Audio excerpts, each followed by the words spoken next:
모든 영광을 살아계신 하나님께 올려드립니다. 감사합니다.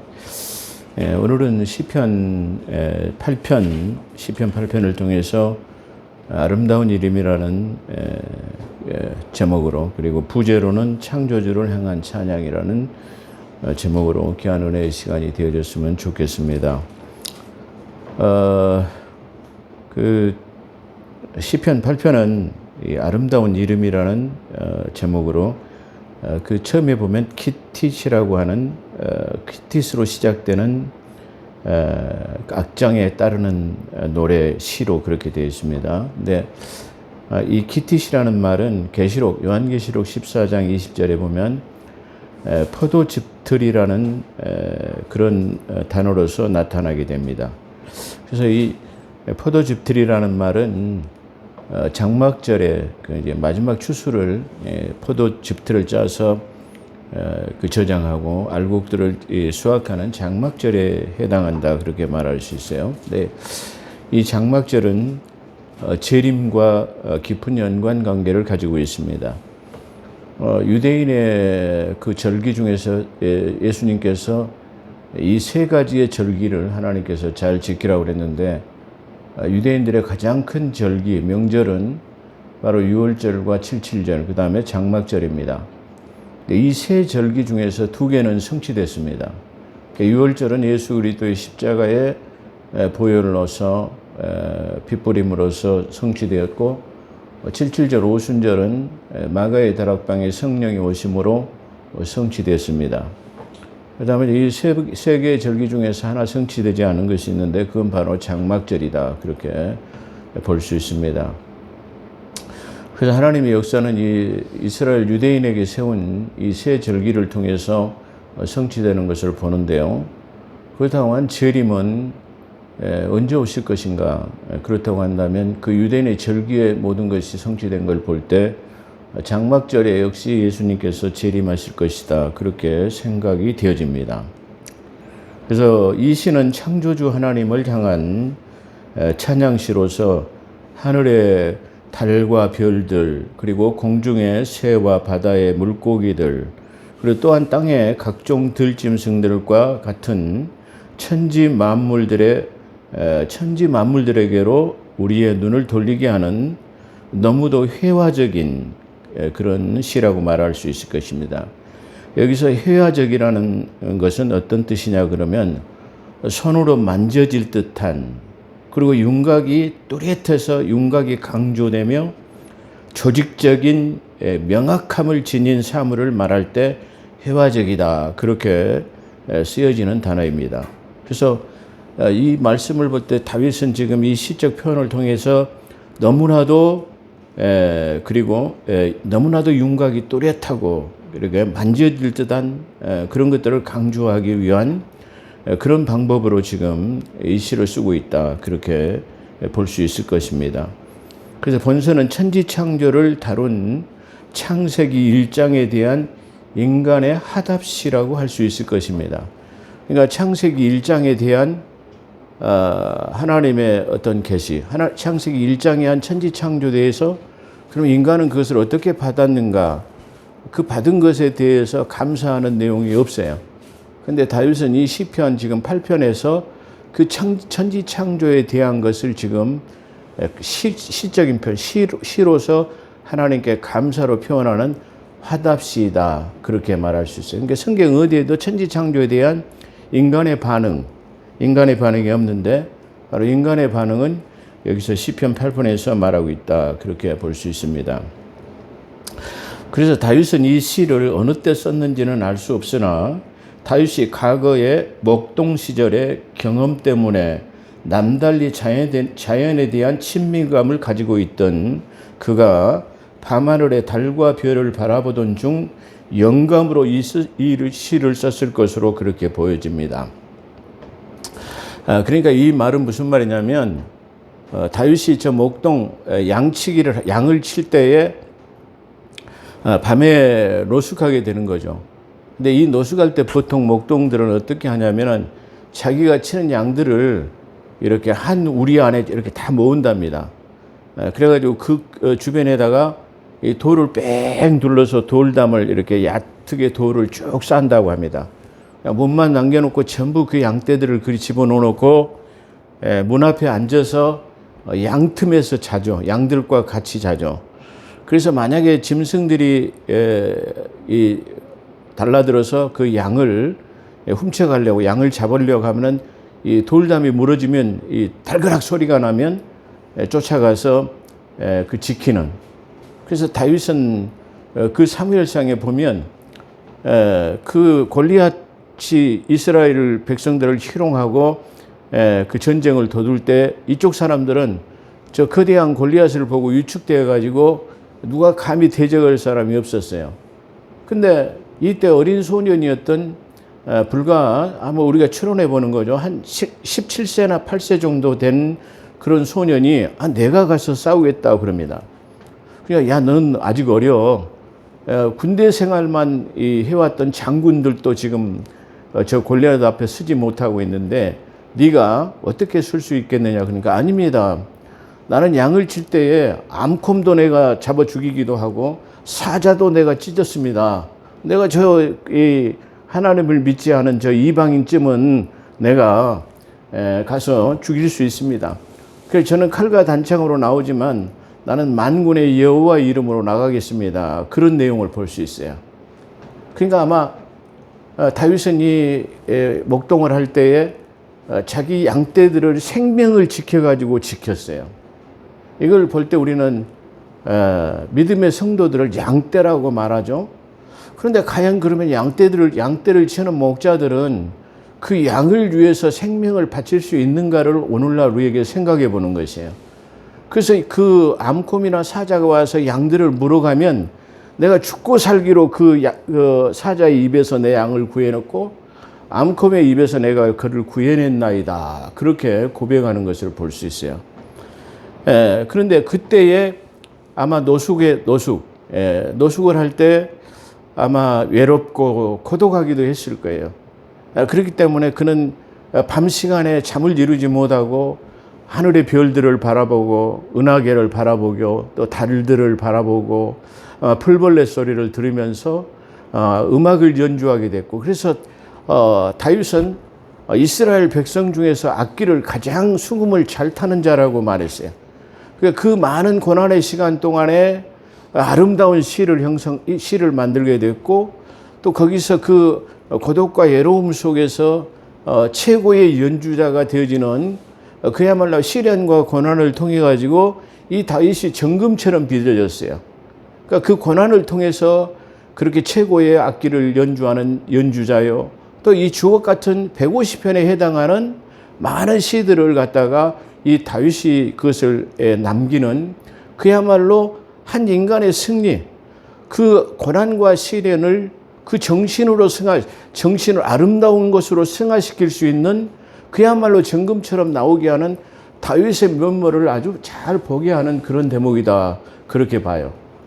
그렇기 때문에 저는 이 양들을 지킬 때 이 곰이나 이 성경에서 암곰이나 이 사자들을 보냈는데 하나님께서 이 어린 소년에게 그야말로 사나운 맹수를 저는 보냈다고 생각하지 않아요.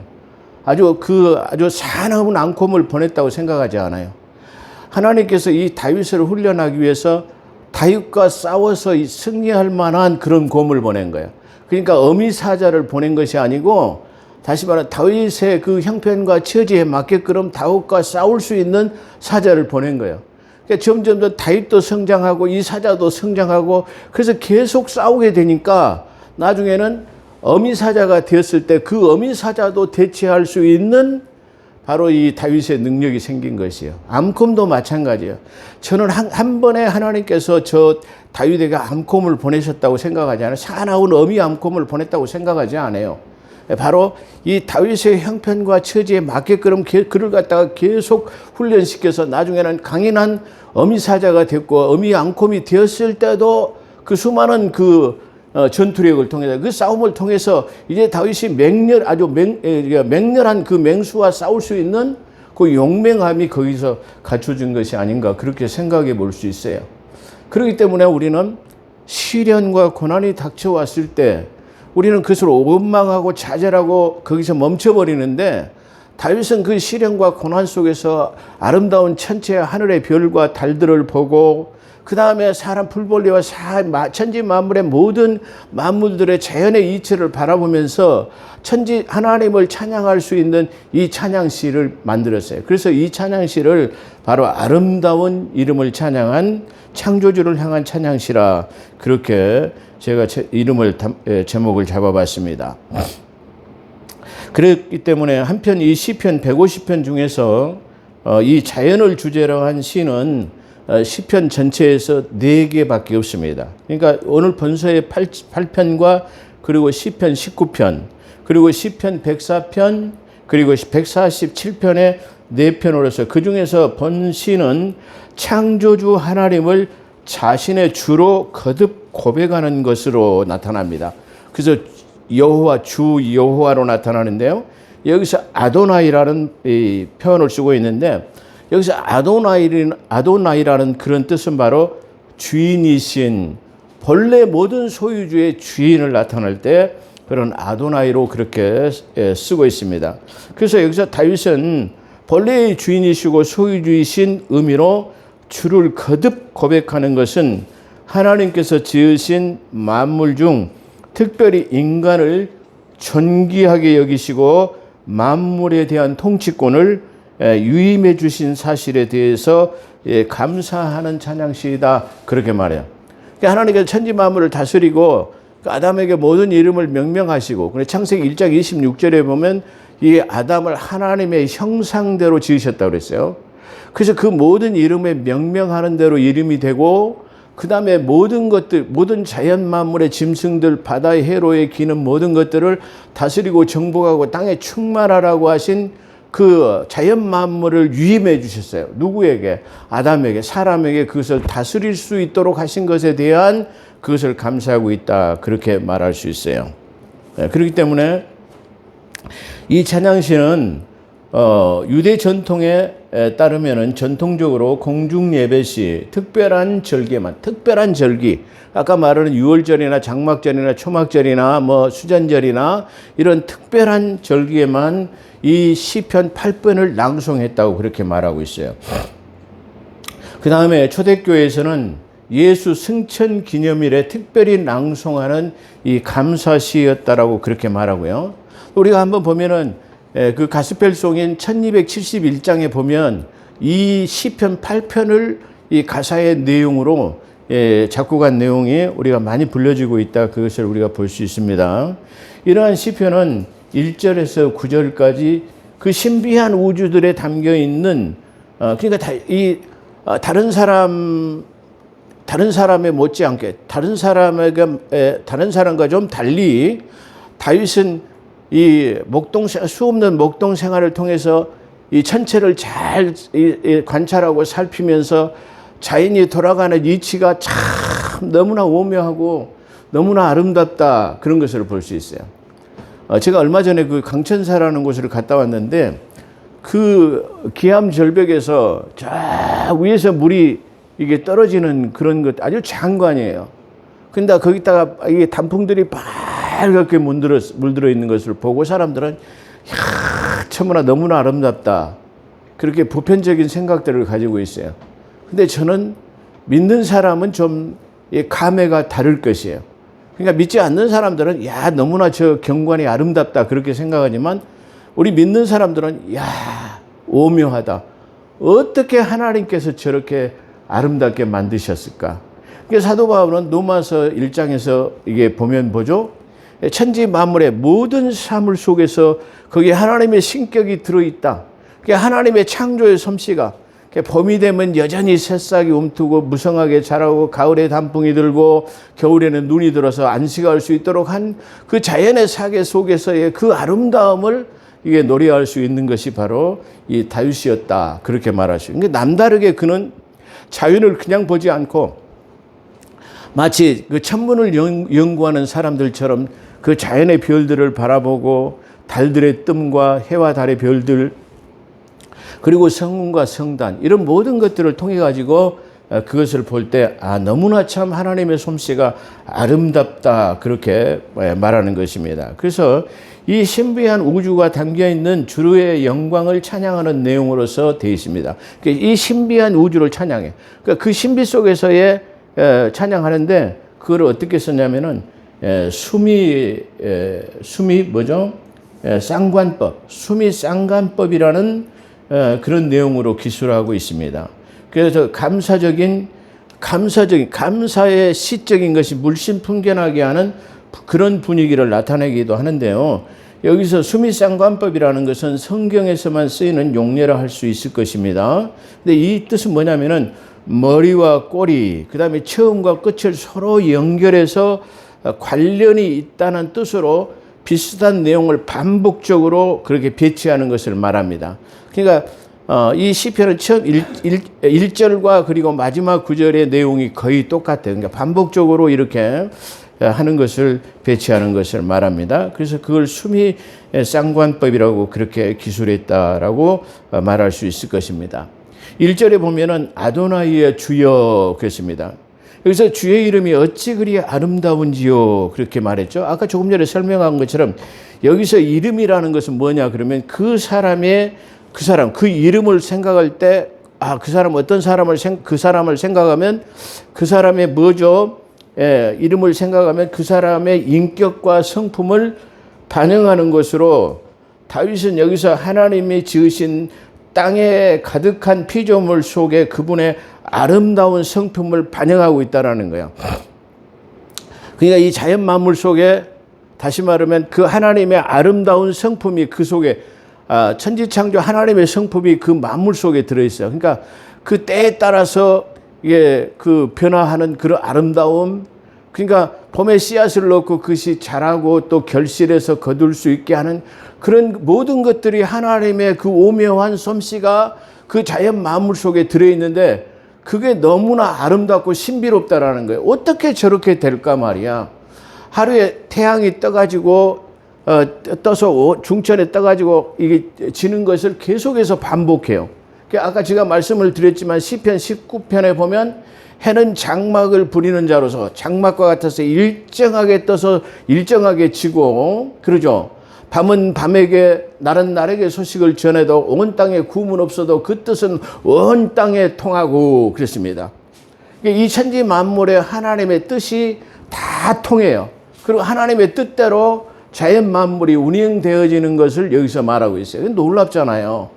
그걸 갖다가 그 아름다운 신격을 갖다가 이 속에 들어있다. 그러니까 아까 서두에 말한 것처럼 누굽니까? 이게 바울이 그 로마서 1장에다 기록한 것처럼 만물 속에 하나님의 신격, 하나님의 솜씨가 그 속에 들어있다. 그렇게 고백한 것처럼 시편 19편에 들어있는 것처럼 일정하게 떠서 지고 일정하게 떠서 지고 그러잖아요.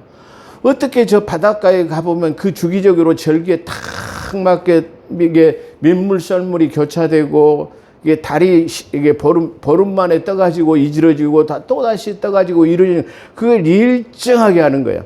이게 다시 말하면 저 우주의 신비를 바라볼 때 저 수만 개, 수천억 개의 별들 그리고 저 우주에는 이 천억 개가 넘는 행성들이 있는데 이 천억 개도 넘는 행성들은 지구는 이 콩알에 비유한다고 한다면 이 지구에 비해서 몇 천만 배가 큰 우주의 행성들이 있는데 그것이 하나님의 그 솜씨에서 정확하게 다시 말하면 이게 독행하지 아니하고 정확하게 공전과 자전을 통해 가지고 정확하게 운행되는데 하나도 거치는 것이 없어요. 그걸 볼 때 하나님의 솜씨가 정말로 놀랍다. 과학자들이 이 천문을 관찰해 보지만 결국은 과학자들은 천문을 통해서 뭘 발견해내느냐 그러면 그들이 뭔가를 관찰해 가지고 뭔가로 발명해 내려고 하지만은 오히려 그 하나님의 만들어 놓은 솜씨를 갖다가 찬양하는 것에 그치는 것이 과학자의 일들이에요. 예. 그래서 오늘 지금 그런 뜻을 말하고 있어요. 그래서 아도나의 주의 이름은 어찌 그리 아름다운지요에서 이름이라는 것은 그 사람의 인격과 성품을 반영하는 것으로 다윗은 여기서 하나님의 지으신 땅에 가득한 피조물 속에 그분의 아름다운 성품을 반영하고 있다는 것을 말하고 있어요. 이것은 자연 자체의 아름다움의 매력. 제가 아까 서두에 말했지만 그 아름다움을 보고 사람들은 야, 참 어떻게 저렇게 아름다울까. 그렇지만 우리는 그 자연에 매료된 것에 감사하는 것이 아니라 그 자연의 그 아름다움을 갖다가 하나님 앞에 하나님께 찬양할 수 있는, 어떻게 하나님께서 저 아름다운 것을 창조하셨을까? 저 아름다운 것들을 누구를 위해서 만들었죠? 우리 인간을 위해서 만들었다라는 거예요. 그러니까 이것은 자연 자체의 아름다움에 매료되어서 찬양하는 세속주의적인 자연 애찬론이 아닌 모든 자연의 여호와 하나님에 의해서 조성된 것이라는 것에 시인의 창조 신앙에서 고백된 거야. 그러니까 자연에 그냥 매료되어 가지고 그냥 그 애찬론적인 그 세속주의인 사람들이 나타내는 그런 아름다움이 아니라 그것을 만드신 하나님의 성품 아름다움을 그걸 찬양할 수 있는, 그것이 바로 이 세속주의적인 사람과 신본주의적인 하나님의 사람과의 느낌이 달라지는 거예요. 모든 사람이 그 사물을 볼 때 느낌이 달라야 돼요. 그렇잖아요. 아까 우리가 본 것처럼 우리는 어떻게 자연 만물, 그리고 이 사계, 봄, 여름, 가을, 겨울 그 사계가 돌아가는 것이 어떻게 그렇게 오묘하게 돌아가는가. 그건 하나님의 우리 인간을 위해서 그렇게 만드신 것이라는 것을 우리가 기억해야 돼요. 그렇잖아요. 제가 늘 쓰는 말이, 저 들에 가가지고 6월 달쯤 보내기를 해가지고 11월, 지금은 다 수확이 끝나버렸어요. 불과 4, 5개월 만에 그 엄청난 쌀을 수확해. 그걸 누구를 위해서 하나님께 만드느냐면 우리 인간을 위해서 만드셨다라는 거예요. 만약에 아무 생각이 없이 그것이 창조되었다고 한다면, 만약에 저 벼가 이 6개월 만에 수확하는 것이 아니라 2년 만이나 3년 만에 수확할 수 있다고 한다면 우리 뭐예요?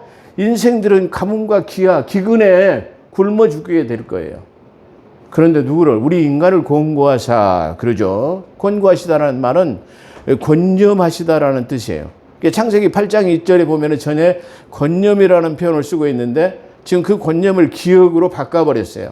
기억하시다 그랬어요. 근데 원래 권념이라는 말은 기억하시고 마음에 새기시고 돌보시다, 그런 의미가 들었어요. 그래서 기억하다 하고 단순하게 번역한 것하고 권념이라는 말을 그대로 둔 것하고는 좀 차이점이 있다, 그렇게 말할 수 있어요.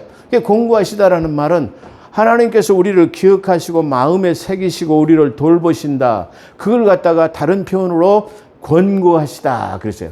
그러니까 우리가 무엇이 간데 하나님께서 이렇게 우리를 먹이시고 입히시나이까, 그렇게 말할 수 있는 것이에요. 그래서 이거 다윗은 지금 아름다움에 매료되어 찬양하는 세속주의적인 자연 애찬론이 아닌 모든 자연은 여호와 하나님에 의해서 조성된 것이라는 이 시인의 창조적인 신앙 고백이 그 속에 들어있다, 그렇게 말할 수 있을 것입니다. 주의 영광에 하늘에 두셨다는 것은, 주의 영광 하늘에 두셨다는 것은 하늘의 저 별과 달들, 해와 모든 성과 성단들, 그러죠. 그것들을 바라보며 야, 어찌 저렇게 아름답게 저걸 만들었을까. 그 다윗은 이게 목자로서 밤에 저 천체를 살피면서 아마 그런 것들을 이게 잘 살펴본 것 같아요. 야, 너무나 그 기이한 운행 때문에 어떻게 저렇게 만들어졌을까라고 하는 것들을 고백하는 것이다, 그렇게 말할 수 있을 것이에요. 그래서 주의 영광을 하늘에 두셨다라는 거, 영광 하늘에 두셨다라는 것은 저 영광을 저 별과 달들과 해들과 이런 것들을 볼 때, 야, 저게 하나님의 영광의 솜씨를 드러내는 것이구나, 그렇게 말하고 있다는 것입니다. 2절에 주의 대적과 젖먹이는 서로 대적하는 개념으로, 전자는 자신의 힘을 자랑하며, 자신의 힘을 자랑하며 하나님의 존재를 부정하는 어리석고 교만한 악인을 이게 표현하고 있다면, 후자는 연약하지만 거짓이나 교만함을 행할지 모르는 순전한 자로 묘사하고 있다라는 것입니다. 3절에 보면 주의 손가락으로 지으신, 그런 뜻이야. 우리 주의 손가락으로 지으셨다는 것, 하나님께서 주의 손으로 모든 것을 다지고 지으셨다는 것을 말하는데, 특별히 신명기 10장 4절에 보면 하나님께서는 돌판에다가 글을 새기셨어요.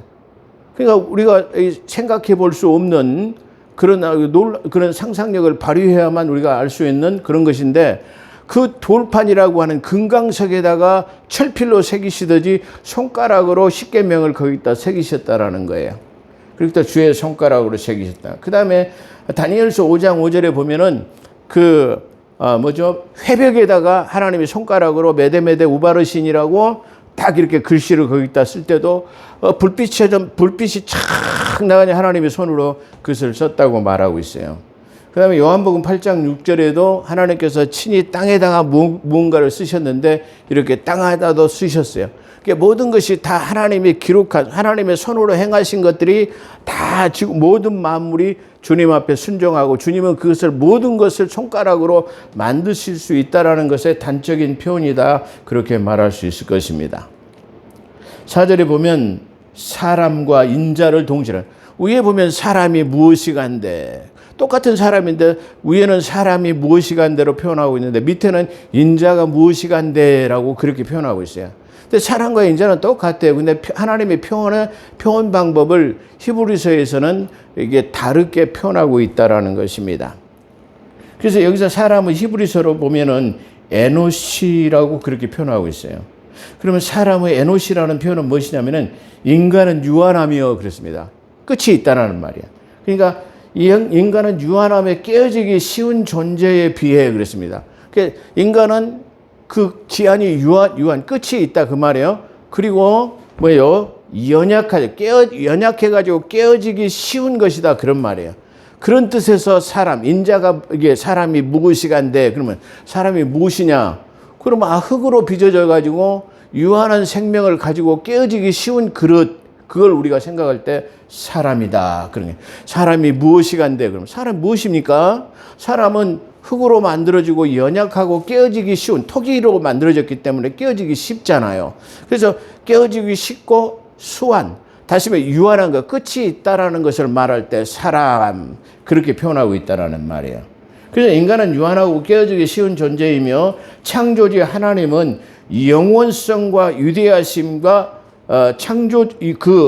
영원성과 유대하심의 창조주에 비해서 아주 미천한 존재임을 나타낼 때 사람이 무엇이간데 그래요. 사람 우리는 유한합니다. 깨어지기 쉬운 것입니다. 그러나 창조주 하나님은 영원하시고 불변하시고 유대하신 하나님이십니다. 그걸 비할 때. 그러니까 하나님과 인간은 비교할 수 없는 아주 그냥 천지 차이는 그 존엄성을 가지고 계신 분을 말할 때 그렇습니다. 우리 인간은 수완이 끝이 있습니다. 그러나 하나님이 유한성이십니다. 그러나 우리의 인간은 이게 연약하고 깨어지기 쉽습니다. 그러나 하나님이 유대하시고 창조주이시기 때문에 그러한 우리 인간하고는 비교할 수가 없는 분이십니다. 라고 말할 때 사람이 무엇입니까? 라고 표현하고 있습니다. 인자라는 말은 히브리어에서 벤 아담이라는 뜻으로 씁니다. 근데 여기서 흙으로 지으신 존재로서 하나님의 피조물임을 강조해. 그러니까 하나님께서 우리를 다시 말하면 손으로 진흙으로 우리 사람을 만드셨습니다라는 그런 말로 사용하고 있다라는 말이에요. 그렇기 때문에 벤 아담이라는 말은 흙으로 만든 사람 그런 뜻이죠. 근데 사람은 아까 유한성과 깨어지기 쉬운 것 그렇게 표현했다면 여기서 인자라는 말은 사람이 지으신 하나님의 창조물임을 강조하는 그런 뜻으로 이게 쓰여지고 있다 그런 말이에요. 그래서 그 피조물임을 강화하는 말로서 권고, 여기서 권고라는 말은 제가 조금 전에 설명한 것처럼 권념하시다라는 뜻으로 기억하고 있어요. 그러니까 저 노아의 방주 속에서 들어있을 때도 하나님께서 노아의 방주 안에 들어가 있는 노아의 가족들을 권념하사 그러니까 그들을 생각했단 말이죠. 저들을 지금 방주 안에 있는데 이 홍수가 끝나고 나면 저들을 어떤 방법으로 저들을 인도할 것인가라고 하는 계획을 하나님이 가지고 계셨다라는 거예요. 그렇죠? 마치 그런 것처럼 권념하셨다라는 말은 저들을 항상 속에 저 방주 안에 들어있는 저들을 기억하고 마음에 새기시고 항상 저들을 어떻게 인도할 것이라고 하는 계획을 가지고 있다는 그걸 말할 때 권념이라고 말하고 그걸 갖다가 우리 인간을 권고하셨다 그래요. 우리 하나님께서는 항상 우리 사람의 삶, 특히 믿음의 사람들이 살아갈 것에 대해서 권고하고 계세요. 어떻게 저들을 인도할까? 다윗의 형편과 처지에 맞게끔 다윗이 목동 생활을 할 때에 그들이 그게 아름다운 정금처럼 나올 수 있도록 그를 권고하셨다라는 말은 때에 따라서 앙금을 보낼 때 어린 사자 새끼를 보내가지고 늘 씨름하게 하고 그 다음에 앙금을 보내가지고 늘 씨름하게 하고 점점점 성장하니까 그 앙금도 성장하고 그 암사자도 성장해가지고 나중에 장성했을 때는 이제 어미 사자도 어미 앙금도 대적에서 이길 수 있는, 그래서 아주 그야말로 아주 용맹스러운 아주 용맹스러운 하나의 훌륭한 전사로서 그를 드러내는 모습을 볼 수 있어요. 그렇기 때문에 다윗은 초림하신 예수 그리스도는 온 세상을 정벌하는 아주 위대한 군주로 나타나잖아요. 그렇죠? 그 다윗은 아주 어디로 가더라도 하나님께서 그를 이기게 하셨다는 것은 그가 그 많은 그 시간 속에서 그 시련과 고난을 아까 말한 것처럼 아름다움으로 승화시키는 거예요. 그러니까 사람들은 가장 중요한 때가 언제냐면은 지금 내가 한가롭다든가 지금 내가 무엇을 해야 될 것인가가 그때가 가장 소중한 시간이에요. 그건 그 자신의 사람들의 인격을 갖다가 수양하고 내 자신의 제2의 도약을 할 수 있는 가장 좋은 시간이라는 것을 알 수 있어요. 그러니까 만약에 예를 들어서 내가 직장에 다니다가 해고당했다. 그래서 할 것이 없다라고 하면 제2의 도약을 위해서 지금 내가 무엇을 해야 되는가? 내가 좀 부족했던 영어를 배운다든가 아니면 내가 지금 할 수 없었던 악기를 다룰 수 있다든가 이런 것들을 통해서 자기의 인격을 갖다가 더 화명시키는 바로 그런 시간으로 그걸 갖다가 활용해야 된다라는 것이에요. 근데 사람들은 대부분 이런 시간이 오면 좌절하고 실망하고 낭망해가지고 술을 마신다거나 탕진하거나 예를 들어서 뭐 도박에 빠진다든가 이런 필요 없는 것에 빠져가지고 시간을 망쳐버리고 그 인생의 수렁에 빠지는 것을 우리가 너무나 많이 볼 수 있어요. 그렇지 않습니다. 하나님의 사람은 우리를 권고하시 이 때를 통해가지고 우리가 가장 성장할 수 있는 좋은 시기라는 것을 깨달아가지고 내 인격의 수양을 그때 통해가지고 내 아름다움으로 승화시켜가지고 내가 정금처럼 나올 수 있는 그런 삶이 되어야 된다. 지금 내가 가장 한가한 시간이야. 지금 네가 뭘 할 수 있느냐라고 생각할 때 우리에게 주어진 가장 좋은 시간이다. 그렇게 말할 수 있을 것입니다. 그래서 권고라는 말은 권념이라는 뜻으로 기억하고 마음에 새기고 돌보세요. 하나님께서는 늘 우리의 믿음의 사람, 핏값으로 지불된 우리에 대해서 우리의 장래의 어떤 계획을 갖고 계셔야 돼요. 갖고 계신다는 거예요. 근데 그 갖고 계시는 우리의 그 계획에 따라서 우리가 편승할 때 우리는 그야말로 다윗처럼 용맹스러운 전사로 태어날 것입니다. 그러나 그 시간을 우리가 하나님의 뜻을 깨닫지 못하고 좌절하고 낭망하고 실패해버린다면 우리는 그것이 무의로 끝나고 우리 인생은 성공할 수 없는, 다시 말해 승리할 수 없는 좌절된 삶을 살 수밖에 없을 것입니다. 5절에 보면 천사보다 조금 못하게 하시고 그랬어요. 창세기 1장 26절에 보면 아까 소두에 말한 것처럼 우리 사람은 하나님의 형상대로 만들었다고 그랬어요. 그러니까 에덴 동산 안에 있었을 때는 뭐예요? 바로 천사보다 월등했거나 아니면 비슷했거나 그랬을 거예요. 근데 범죄함으로 그 에덴 동산에서 쫓겨남으로써 우리는 뭐요? 이제 우리가 가지고 있는 뭐죠? 원래의 그 기능, 원래 우리가 가지고 있는 그 능력이 지금 쉽게 말하면 빼앗겨 버린 거예요. 그러니까 조명이라는 말은 저 달이 뜨거나 아니면 저 태양이 떴을 때 그 빛의 영역에 머물렀을 때의 위치를 받는 거예요. 그러니까 그 빛이 머물 수 있도록 영역에 위치해 있을 때 우리는 힘을 발휘하고 있는데 그 영역을 벗어나게 되면 그 능력을 발휘할 수 없게 된다라는 그런 뜻이에요. 그렇기 때문에 조명이라는 것은 그의 비추는 영향력 아래 있을 때에 내가 능력을 행할 수 있다라는 거야. 근데 그 조명을 받지 못하면 그의 영향력을 받지 못해서 그 능력을 발휘할 수 없다라는 뜻을 말할 때 그렇게 쓰는 거예요. 그렇기 때문에 우리가 하나님의 형상대로 지금은 천사보다 조금 못하게 됐다라는 말은 우리가 제한적인 것 그리고 처음의 기능에서 벗어나 하나님의 조명으로부터 에덴 동산 안에는 늘 하나님의 함께하심이 그렇잖아요. 하나님의 함께하심이 거기 있어가지고 늘 서늘한 시간에 아담과 하나님이 교제함으로써 하나님께로부터 놀라운 능력을 갖다가 조명받는 거예요. 능력을 전이받는 거예요. 근데 그 동산에서 쫓겨남으로 인해서 하나님과의 대화는 차단되어지고 하나님과 교제는 없어지게 됐기 때문에 이 아담에게는 원래 주어진 기능인 하나님의 형상에 맞는 능력이 없어졌다라는 말이에요. 그래서 지금은 천사보다 못하는 육신의 제한을 가지고 있는 그런 상태를 말할 때 천사보다 조금 못하게 됐다라는 뜻이에요. 그렇지만 하나님의 말씀에 비추어 보면은 마침내는 그 천사들에 대해서 우리가 그 천사를 갖다 뭐예요? 심판할 것이라고 그렇게 말하고 있어요. 그러니까 우리가 지금은 천사보다 못하지만 창조되어졌을 때는 하나님의 형상대로 되어졌다면 우리는 그 놀라운 능력이 우리에게 있어졌으나 바로 범죄함으로 에덴 동산에서 쫓겨나게 되었기 때문에 우리는 이제 천사보다 못하게 됐어요. 그러니까 최초에는 원래 천사와 동등하거나 아니면 천사보다 우월했을 것으로 나타나는 거예요. 근데 지금은 그렇지 못하다는 거예요. 그렇죠. 그래서 지금은 천사보다 조금 못하게요. 그렇지만 우리는 그 천사들을 마지막 날에 심판할 것이라고 고린도전서 6장 3절에서 말하고 있어요. 또한 지금 우리는 천사보다 조금 못하지만 원래 천사는 히브리서 1장 14절에 보면 부리는 영으로서 그렇죠.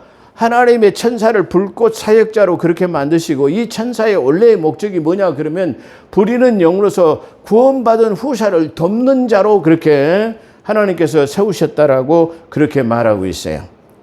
자, 우리가 원래 이 말씀에 보게 되면 이 모든 말씀이 정확하게 시편 8편, 시편 9편, 시편 11편, 12편까지의 이 책은 무엇과 깊은 연관을 가지고 있느냐 그러면 재림과의 깊은 관계를 가지고 있어요. 시편 9편에 보면 시온에서라는 말이 나와요.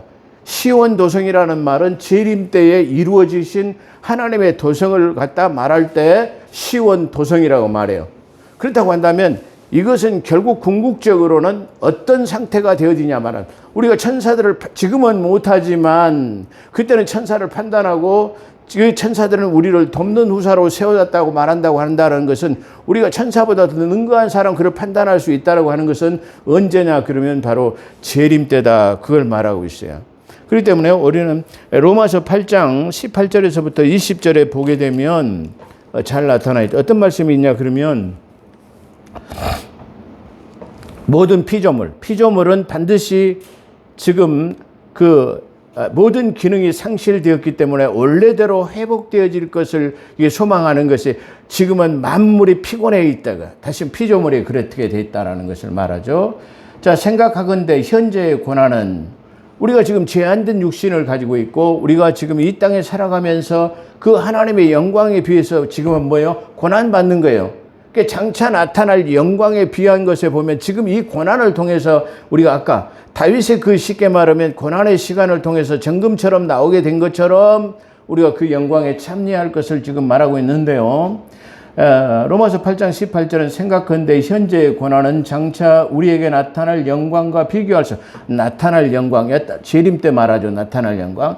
피조물이 고대하는 바는 하나님의 아들들이 나타나는 것인데 그랬어요. 피조물 모든 사람들 모든 지금 자연 만물도 원래의 기능에서 벗어났죠. 그렇잖아요. 원래의 기능에 지금 조금은 벗어났어요. 왜?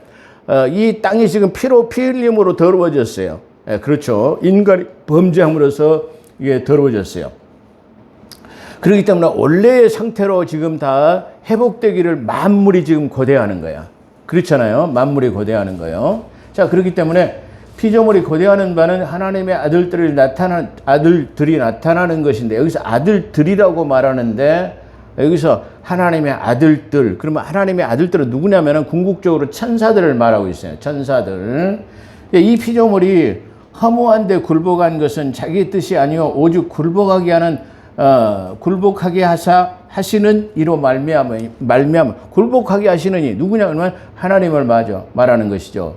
그 바라는 것은 피조물도 썩어짐과 종로를 한 데서 해방되어 하나님의 자녀들의 영광의 자유에 이르는 것이니라 그렇게 말했어요. 피조물이 다 이제까지 함께 탄식하며 함께 고통을 겪고 있는 것은 우리가 아느니라. 그뿐만이 아니라 또한 우리 곧 성령의 처음 익은 열매를 받는 우리까지도 속으로 탄식하여 양자될 것을 우리 몸의 속량을 누구? 우리 몸의 속량.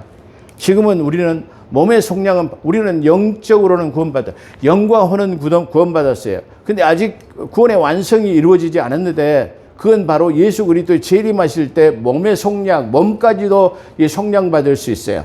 그래서 영과 혼과 육이 완전해지는데 아직 우리는 이 구원은 받았으나 영혼 구원은 받았으나 영육 구원이라는 구원은 아직 받지 못했는데 우리 영이 이 몸이 구원을 받을 때는 뭐예요? 그분이 도래하실 때, 그분이 오실 때 우리는 그분이 오실 것을 이게 속히 쉽게 말하면 기다려요. 그분이 오셔야만이 우리의 몸의 속량도 받을 수 있다라는 것을 말하고 있어요. 자, 결론입니다. 그렇다고 한다면 이 시편 이 지금 8편은 정확하게 말하면 천지의 아름다움을 통해 가지고 이 아름다움이 지금 현재는 그 영광에 비교할 수 없는 것에 참여하지 못해요. 그러나 그때 그분이 오시게 되면 우리는 그 영광에 참여할 수 있다고 하는 아름다운 시를 표현하고 있다. 그렇게 말할 수 있어요. 그렇다고 한다면 지금 이 모든 하나님의 창조물은 그분의 도래를 기다리고 있다. 우리도 역시만 이 썩을 육신이 썩지 않을 몸으로 변화를 받을 수 있는 것은 우리 주님 다시 오심을 기다리는 것이다. 그렇게 말할 수 있습니다. 사랑하는 성도 여러분, 우리 주 예수 그리스도의 다시 오심을 통해서 우리가 영광에 참여하는 복된 삶이 되기를 주 여러분을 축원합니다. 기도하겠습니다. 하나님 감사합니다. 오늘 또 저희들을 불러 모아 주시고 이 시편을 통해서 전능하신 하나님을 바라보게 하시고 그 전능하신 하나님은 천지 만물을 하나님 창조하시고 우리 인간에게 다스리고 정복하고 충만하게 하시고 늘 우리가 살아나가는 과정 속에서 우리를 공부하사 때에 따라서 하나님의 돕는 은혜로 하나님의 조명 가운데 살아갈 수 있도록 함께 하신 것 감사하며 우리 구주 예수 그리스도 이름으로 감사기도 드리옵나이다. 아멘.